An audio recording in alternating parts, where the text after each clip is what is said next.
Welcome to Orange Coast College Transfer Center. Today we'll be looking at our CSU Transfer Application Series Part 3. We'll focus on the profile and the extended profile section of the CSU application. Let's go ahead and get started.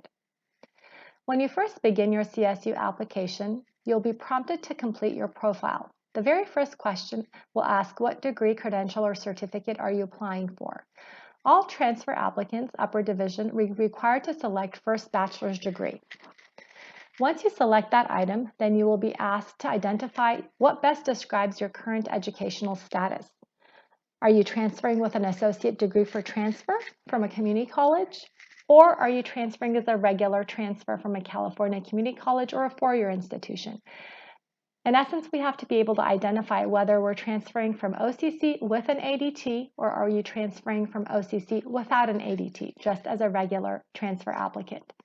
This is really critical and for each applicant because your transfer admission evaluation process will definitely be tied to whether you're applying as an ADT or not, as well as other parts of the application will be impacted based on whether or not you're applying as an ADT. Now, if you're not receiving an AAT or an AST and you're applying as a regular transfer applicant, then what you will do is click transferring from a California community college or a four-year institution. Then you will be asked whether or not how many units you've completed or you'll have completed by the time you enroll at the CSU campus. So your options are 0 to 59 or 60 plus semester units. As a transfer applicant, specifically as a junior upper division applicant, all students will need to complete 60 transferable semester units by the time they transfer to a CSU campus. So at this particular point, it is very important for students to indicate the 60 units and be aware that it is asking you for all the units you will complete by the time you finish Orange Coast College. It is really important to be cautious because if students select 0 to 59, that will prompt students to then have to submit high school information in their application. This next part, we're going to talk a little bit about ADTs. As you will see on this screen, Orange Coast College offers several AATs and ASTs. We also have some additional information about what the ADT is.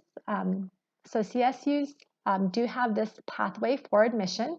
It is not required that all students have an ADT, but sometimes this may have been an option for a student based on their meeting with a counselor and the educational major and the school that they're planning to transfer to.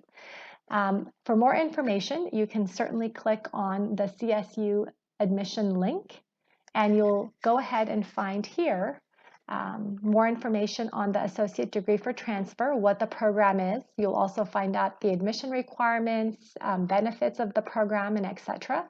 You will also find that on the OCC website as well, you will see some additional content and some videos describing a little bit more about what the ADT program is, and again, looking to see all of the ADT majors that Orange Coast College has to offer here as well. So lots more information that you're able to capture from us here.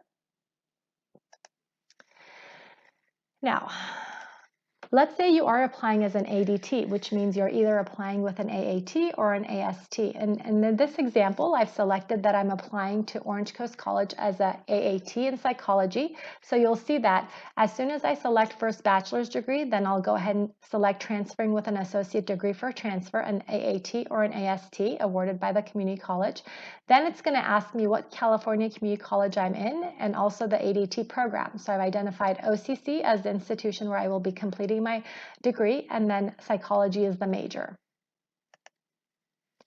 Now, what I do want to point out here is anytime you need to make any changes to your extended profile or your profile, this will be found on the upper right hand of your application. You'll notice you'll have your name at the very top with a drop down, and if you click on that, you'll see these several options. There's a help center that you can utilize with lots of information.